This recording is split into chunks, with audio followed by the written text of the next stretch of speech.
Hi எல்லாருக்கும் வணக்கம். வாங்க திருத்தணிக்கு போகலாம். திருத்தணி போகிற பிளானு ஆக்சுவலாக அவங்க அம்மா வீட்டுக்கு அவங்க போயிட்டு வந்தாங்க. நான் வந்து எங்கள் வீட்டிலேருந்தே வந்தேன். ஸோ அன்றைக்கி போயிட்டு வரும்போது எங்கள் அம்மா ரொம்ப டயர்டாயிட்டாங்க. ஸோ அப்படியே வந்துட்டு இருந்தோம் ட்ரெயினில். இயற்கையை பார்த்துக்கிட்டு நல்லா இருந்துச்சு. அதுக்கப்புறம் அப்படியே வந்துகிட்டே இருக்கும்போது ஆக்சுவலாக அரக்கோணம் ஸ்டேஷன் வந்து ரீச் ஆகிட்டோம். அதுக்கப்புறம் வந்து அங்கே உட்காந்துட்டு இருக்கும்போது ட்ரெயின் வந்து பார்த்தோம். வித்தியாசமாக இருந்த ட்ரெயினை, அது வந்து கூட்ஸ் ட்ரெயின் போல். அதை வந்து காரில் ஏற்றிட்டு போகிறாங்க, மேலேயும் கீழேயும் காரு, கண்ணுக்கே தெரியாத ஓட்டைகள். நல்லா இருந்துச்சு அந்த ட்ரெயினை. இப்போ தான் ஃபஸ்ட் டைம் பார்த்தேன் அந்த ட்ரெயினை. அப்போ நாங்கள் திருத்தணி வந்து ரீச் ஆகிட்டோம். திருச்செந்தூர் வந்து ரீச் ஆகிட்டதுக்கப்புறம் அப்பயும் எடுக்க முடியல. ட்ரெயினில் இருக்கும்போது செம்ம கூட்டமாக இருந்துச்சு ட்ரெயின். அதுக்கப்புறம் நடந்து வந்துட்டு இருந்தோம். நடந்து இருக்கும்போது ஒரு ஆன்ட்டி வந்து எங்களுக்கு வந்து வழி சொன்னாங்க. இப்படி வாங்க ஷார்ட்கட்டில், நீங்கள் எதுக்கு அப்படி சுற்றிட்டு போகிறீங்க அப்படின்னு சொல்லிட்டு சொன்னாங்க. அவங்க கூடவே பின்னாடி நடந்து வந்துட்டு இருந்தோம். ரொம்ப நல்ல ஆன்ட்டி, அவங்கள மறக்கவே முடியாது. அந்த ஆன்ட்டியை நல்லா பேசினாங்க. ஸோ அதனால் வீடியோவில் காமிச்சேன் பாருங்கள் அவங்க பின்னாடி. அதுக்கப்புறம் என்னாச்சுன்னா, நாங்கள் பஸ் ஸ்டாண்டுக்கு போய் பஸ் ஏறிட்டோம். அதுக்கப்புறம் நல்லா இருந்துச்சு ட்ராவலு.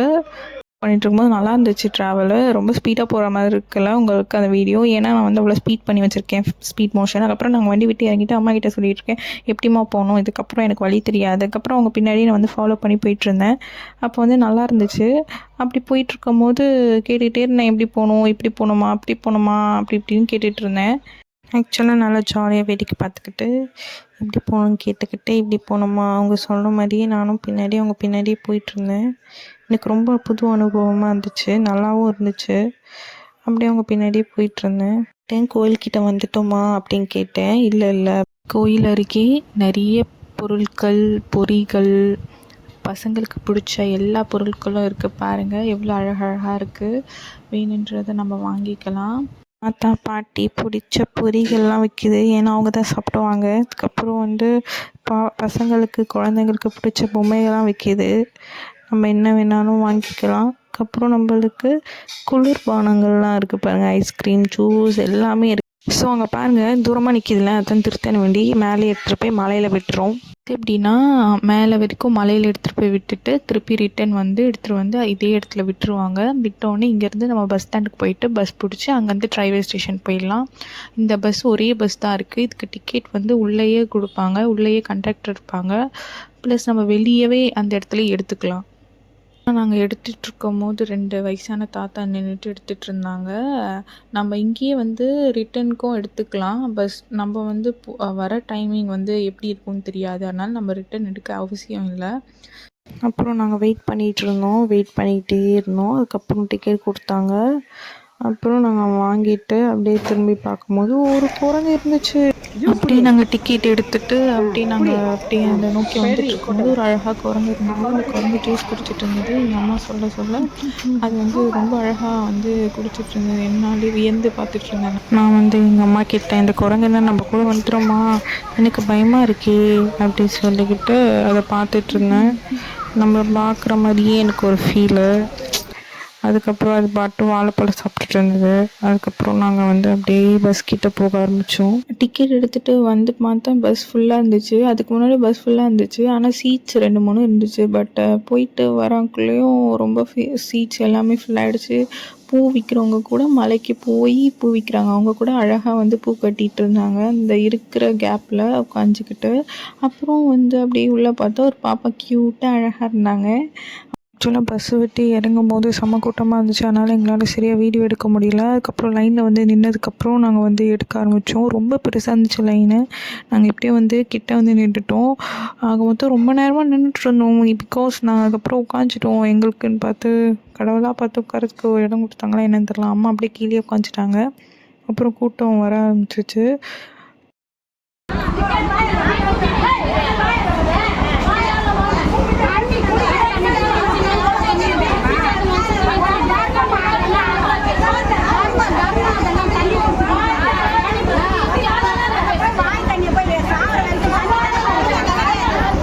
க்யூவில் நிற்கிறவங்களுக்குலாம் ரொம்ப தண்ணி தாக்கமாக இருந்துச்சு. அப்போ வந்து ஒருத்தவங்க வந்து உள்ளேயே கடை வச்சுருந்தாங்க அந்த கோயிலுக்கு அந்த உள்ளேயே. அவங்ககிட்ட வந்து கொஞ்சம் தண்ணி பிடிச்சி கொடுங்க அப்படின்னு சொல்லிட்டு உள்ளே இருக்கவங்களாம் கேட்கும்போது, வெளியே இருக்கவங்களே பிடிச்சி தர தயாராக இருக்கும் போது உள்ளே இருக்கவங்க வந்து பிடிச்சி தர மாட்டேன்னு சொல்லிட்டு ஆர்கியூ பண்ணிட்டு இருந்தாங்க. தண்ணி தரணும், தவிச்ச வாய்க்கு எப்பவுமே நம்ம வந்து தண்ணி தரணும். ஆனால் அவங்க வந்து அப்படி சொன்னதுனால அங்கே இருக்கவங்களுக்குலாம் ரொம்ப கோவம் ஆயிடுச்சு. ஏன் விற்கிறவங்க கூட வந்து அந்த ஆன்ட்டி கிட்ட வந்து சண்டை போட்டுட்டு இருந்தாங்க. தவிச்ச வாய்க்கு தண்ணி தெரியாத ஏன் இப்படி இருக்கீங்க, இது வந்து நான் சொல்லட்டுமா, ஹெட்டுக்கிட்ட சொல்லட்டுமா அப்படி இப்படின்ட்டு சொல்லிட்டு இருக்கும்போது அதுக்கப்புறம் இந்த லேடி வந்து போயிட்டாங்க மேலே. அப்புறம் எங்கள் அம்மா ரொம்ப ஆக்சுவலாக ரொம்ப டயர்டாக இருந்தாங்க. அதுக்கப்புறம் காஃபி வந்துச்சு. அதுக்கப்புறம் காஃபி வந்து வாங்கி ஒரு அங்கிள் சென்டரில் இருக்க அங்கிள் தான் வந்து எல்லாருக்கும் வந்து எடுத்து எடுத்து கொடுத்துட்டு வாங்கி கொடுத்துட்டு இருந்தாங்க. அந்த அங்கிள் ஆக்சுவலாக நான் காஃபி கொடுக்க மாட்டேன், எங்கள் அம்மா குடிப்பாங்க. ஸோ அதனால் அவங்க மட்டும் குடித்தாங்க. அவங்க ரொம்ப டயர்டாக இருக்க ஃபீல் பண்ணதுனால. அதுக்கப்புறம் அப்படி ரொம்ப நேரம் வெயிட் பண்ணிகிட்டு இருந்தோம். அதுக்கப்புறம் 6:30 ஆகிடுச்சு அன்றைக்கி சாமி பார்க்க. ஸோ அப்போ தான் கேட்டே ஓப்பன் பண்ணாங்க. ஓப்பன் பண்ண எல்லாருமே சந்தோஷமாக அரோஹரா அரோஹரா அப்படி சொல்லிட்டு போயிட்டுருந்தோம். நல்லா இருந்துச்சு. ஆக்சுவலாக உள்ள கேமராஸ் எதுவுமே அலோட் கிடையாது. அதனால் நாங்கள் வந்து சாமியை வந்து நல்லாவே தரிசனம் பார்த்தோம். உங்களுக்காக எங்களுக்காக எல்லாருக்காக நாங்கள் வேண்டிட்டோம்.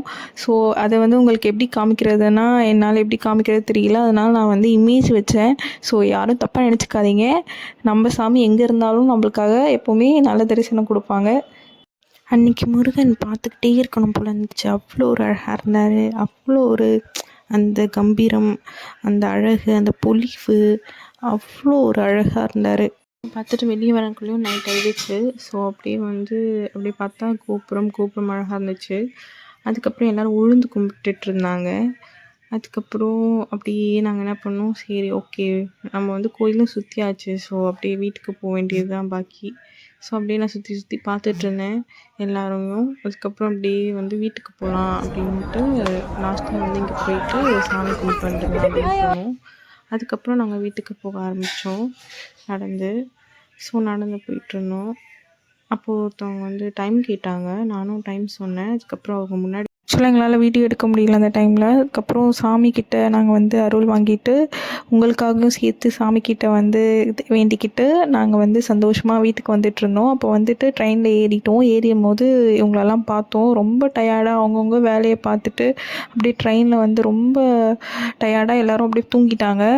ஸோ டைம் ஒரு 10 o'clock இருக்கும். அப்போ வந்து இவங்கெல்லாம் வந்து பார்க்கும்போது ரொம்ப கவலையாக இருந்தது. லேடிஸ்னாவே ஒரு ஸ்ட்ராங்கான உமன் தானே.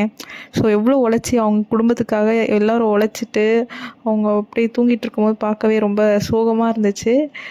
ஃபுல்லாக கஷ்டப்பட்டுட்டு அவங்களோட குடும்பத்துக்காக அந்த சோகத்தை கூட வெளிக்காட்டாமல் டெய்லியும் ரொட்டீனாக இதெல்லாம் பண்ணுறவங்க லேடிஸ்க்கு வந்து நம்ம வந்து என்ன சொல்கிறதுனே தெரியல. ஒரு ஹேட்ஸ் ஆஃப் கொடுக்கணும். பார்க்கும்போது ரொம்ப கஷ்டமாகவும் இருந்துச்சு, ரொம்ப கவலையாகவும் இருந்துச்சு.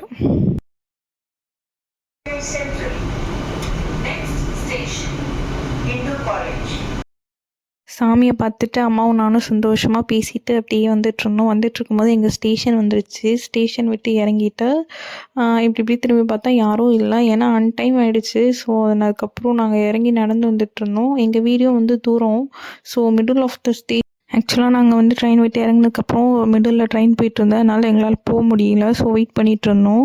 அதுக்கப்புறம் அண்ணா வெயிட் பண்ணிகிட்டு இருந்தாங்க. அதுக்கப்புறம் அவங்க கூட வந்து நான், அம்மா, அண்ணன் 3 பேரும் வந்து வீட்டுக்கு போய் பத்திரமா சேர்ந்துட்டோம். அன்றைக்கி முருகரை பார்த்ததுல ரொம்ப சந்தோஷமாக இருந்துச்சு எங்களுக்கு நாள். வேல் முருகனுக்கு அரோஹரா அரோஹரான்னு சொல்லி உங்களுக்கும் எங்களுக்கும் சேர்த்து மனசார வேண்டிக்கிட்டு பாருங்கள் எவ்வளோ அழகாக இருக்கார் முருகன். பார்த்துக்கிட்டே இருக்கணும் போல. வேல் முருகனுக்கு அரோஹரா அரோஹரா.